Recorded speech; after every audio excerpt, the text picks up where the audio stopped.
My name is Rossana Damiano. I'm from the Department of Computer Science at the University of Turin. And I've been working for now a couple decades in applications of artificial intelligence to the field of cultural heritage. So thank you for inviting me, first of all. And so in my presentation today, in my talk, I'm going to, I have gathered a few thoughts and reflections arising from my past projects and my past projects that relied on the use of storytelling techniques and methods within social technical infrastructures for cultural heritage dissemination. And I will rely on my past projects to exemplify some of the appealing features of storytelling for cultural heritage, not because I think that my projects are better than the others, but because in this way I can pass you my first-hand experience from my case studies. And in the end of my talk, I will try to describe a general framework for applying storytelling techniques to museums. So to start with, I'm not able to advance. Oh. No, the arrows don't work, but the mouse does. So, to start with, I would like to highlight once more the multidisciplinary perspective required, implicit in the notion of story, which is the subject of investigation by many disciplines, ranging from info visualization and psychology, cognitive psychology in particular, to classical tradition, media studies, of course, dramatology. Okay. For visualization, info visualization, stories provide a compact, easily remembered format for conveying information. As Gerson and Page put it, a story is worth 1,000 pictures. And this motto resonates well with our everyday experience of storylines on today's media. So storylines for telling stories about financial market, scientific discovery, and everything. This perspective is in line with the role of narratives as a way to transmit the standards of a culture, highlighted, pointed out by the work of Jerome Bruner, according to which the narrative form is intrinsic to human cognition, so is easily produced and easily assimilated. Okay.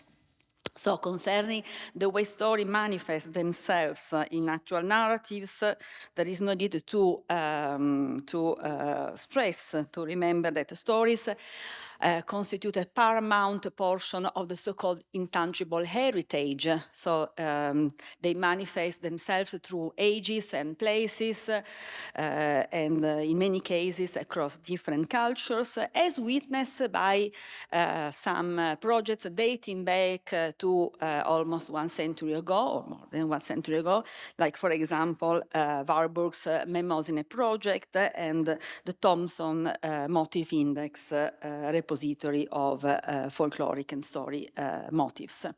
So this also has to do with the notion of remediation. So story manifesting themselves in different formats through different media, which is pervasive in a phenomenon which is pervasive in today's media.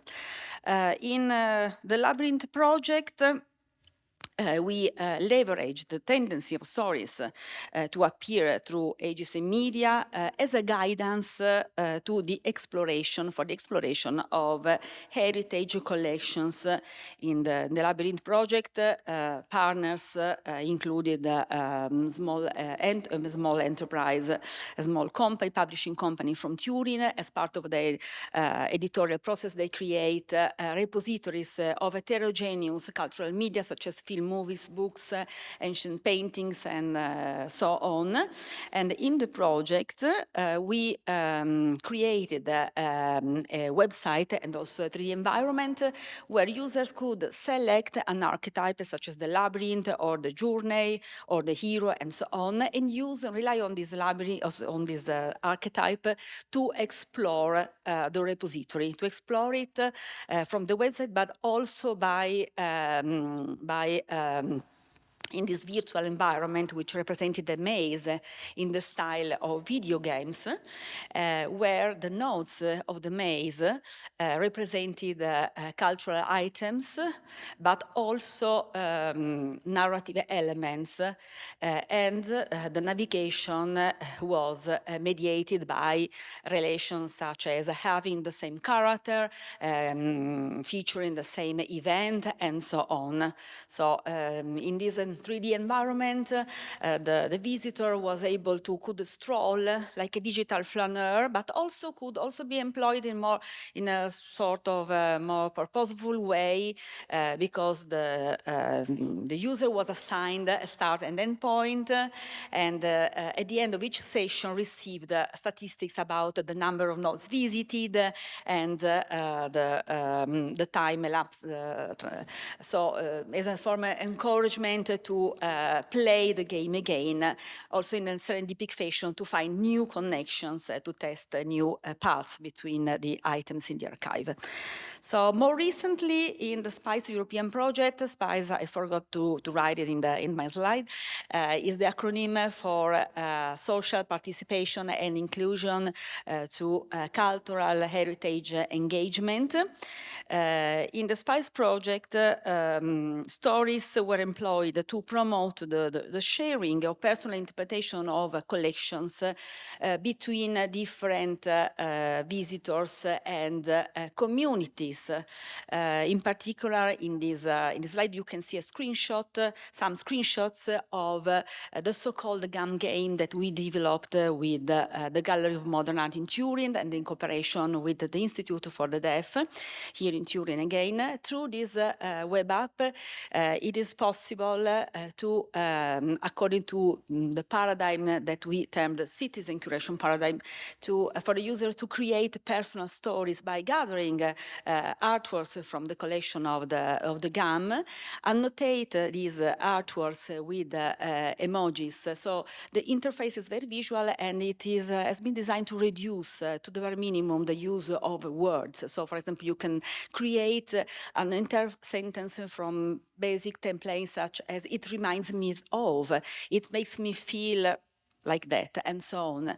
So the stories, once created, can be shared anonymously, and also to amplify the diversity in the stories and in the experience of stories. We created a recommender that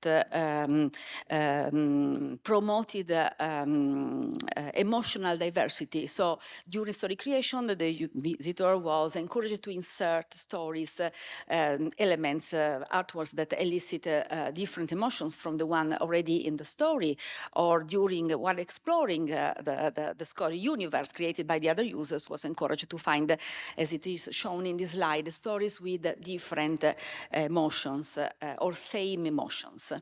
So this the input, the feedback that we had from visitors was positive. The simulation was tested on site, off-site, was designed for use after the visit or also during the visit. In the many applications of storytelling for cultural dissemination rely on the use of characters.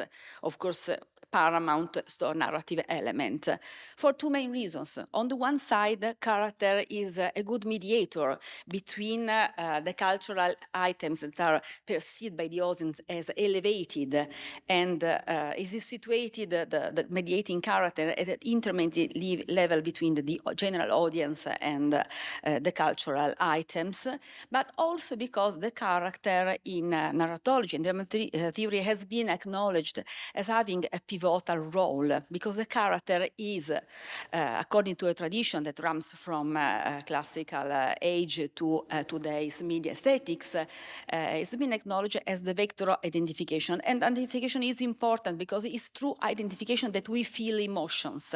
We feel emotions, so we are engaged in the story. And emotions today can be measured, can be quantified. So, for example, in a more or less intrusive way, through face expression recognition, through sensor measuring skin conductance, heart rate, also through the devices that we wearable devices that we use every day. So, for example, these manifestations, cognitive and physiological manifestation of emotions, are mentioned also in this excerpt taken from Plato's Ion, where the rhapsode says, "I must frankly confess that at the tale of pity, my eyes are filled with tears, and when I speak of horrors, my hair stands on hand, and my heart drops." So, or physical manifestation that today can be quantified and exploited in storytelling application to monitor the user experience. One example of the use of characters in storytelling for the dissemination of cultural heritage was a project that I co-designed with colleagues a couple of decades ago. Was one of the first applications on storytelling for mobile devices. The main character was Carletto the spider, so a zoomorphic character, and Carletto was a virtual guide on mobile devices for the royal apartments of Palazzo Chiablese in Turin, not far from here. So the audience literally talked to him, so from teenagers to aged people, and they, through questionnaires and interviews, we realized that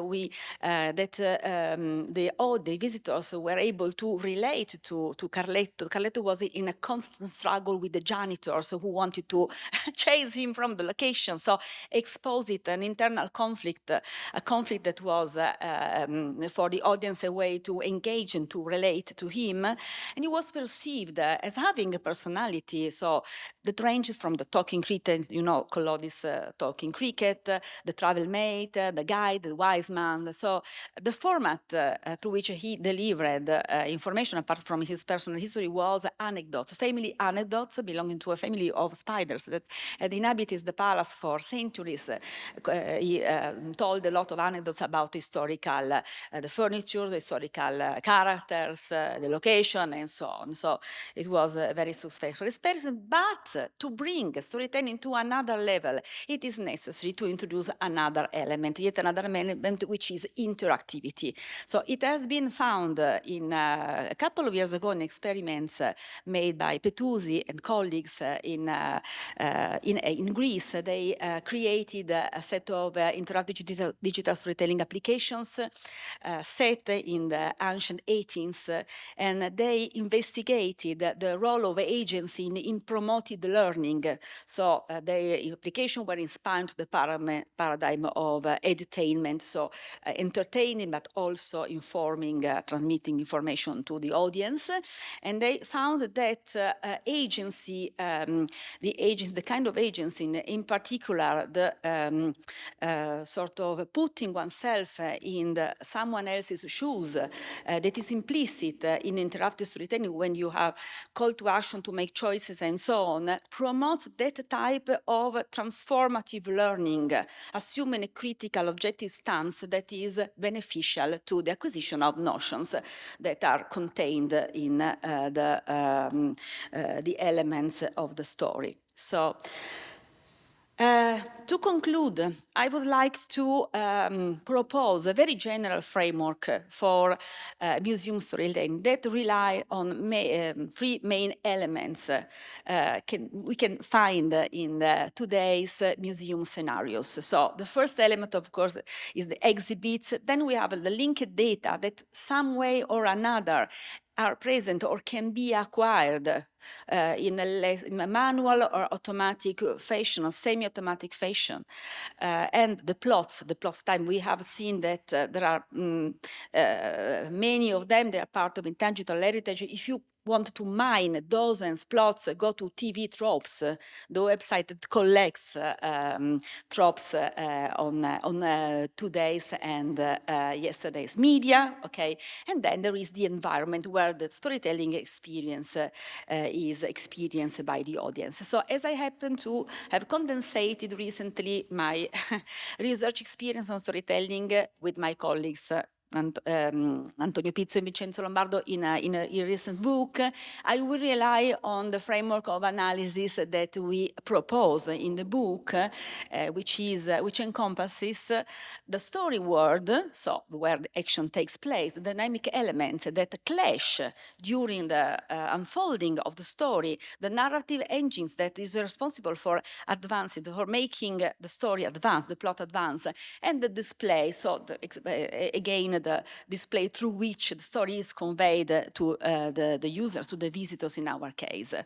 So by exhibits in a museum context is where action takes place.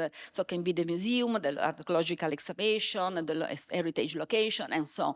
The linked data are, I intend them as the dynamic elements, the one that clash in the story. So it can be characters, places, objects with a non-shared meaning, because thanks to Wikidata, thanks to Wikipedia, thanks to a lot of domain related resources ranging from icon class to repositories of ancient locations and so on, interconnecting with each other, we can give a sort of, try to give a unique well-defined identity to each of the elements and attach them to the exhibits. And then there is plots which can be mined, can be extracted from different sources and can be put in an explicit, clear form. Story has a well-defined shape and they obey to their own rules. They have, they should encompass a conflict, have a specific emotional arc, and so on. So it's some structure that is well known in some sense. And then there is the environment which can be made of Internet of Things devices, extended reality, and so on. So who is in control? As I mentioned before, today we have sensors and technologies for monitoring the response of the audience, which is good, but one may be tempted to sort of leave the visitors alone. So monitor their response and adapt the story to their response in a multilinear plot. So something like, let me see if I can go back to this slide. So the turning points, this is a multilinear plot that encompasses different storylines. The choices can be made explicitly by the audience, but also implicitly by the system, depending on the emotional response of the audience, which is good, but we have to be very careful because emotions are the result of the evolution of species. They've been delivered to us and cabled in our brain to direct our thoughts and our behavior. So you must be aware that you are manipulating something which is very powerful, and this is very challenging from the ethical perspective. The screenshot, the picture that you see is taken from an interactive performance when we experience the role of the audience emotional response in the context of interactive performance. But in this case, the audience was aware that their face expression were recorded by a camera and that the recognized average emotion was used to direct the rest of the performance. So you can see that in this case, the recognized emotion was contempt. So The framework that I tried to describe poses, and this is the conclusion, a few relevant challenges. Because when you put the system in control, no matter if the audience is more or less aware of its role, so you are sort of delegating to an artificial element the powerful role of the compelling role of stories. So the challenges can be resumed as follows. Transparency. Can the system be inspected for technological design ethical flaws? Is the reliability, is the system's behavior predictable, and if so, is it reliable? Ethics, is the emerging narrative, the narrative that emerge from the interaction with the audience, historically, culturally, ethically correct or not? So I will try to give my suggestions. So as for transparency, my advice is to rely on explicit shared representation of knowledge, such as vocabularies, ontology, structured knowledge, structured resources, as exemplified. Something which is machine readable, but also human readable. This is a screenshot of part of the narrative ontology we used in the SPICE project, where a story is a story plan, which is a curatorial plan, and there are some story types that where elements are mapped to given media, and so on. So concerning reliability, my experience suggests that such a system should rely on a neurosymbolic architecture, where the control component and the values and emotions in play are clearly declared, and the generative AI with its power to inspire, to boost the inspiration, the creativity of the human roles is a sort of only employed offline to create content, to suggest new variations on plots, and so on, but with also, again, always with the critical control of the human roles. As for ethics, I suggest that so the emotional value and topic, thematic labels should be explicitly posed on the exhibits through processes of manual, semi-automatic annotation, so that the way emotion and values are put in play as the story unfolds, during this process, these values and emotion can be tracked and remain in full light, can be inspected, can be criticized, can be modified, and so on. So I think that's all on my part, and thank you for your attention.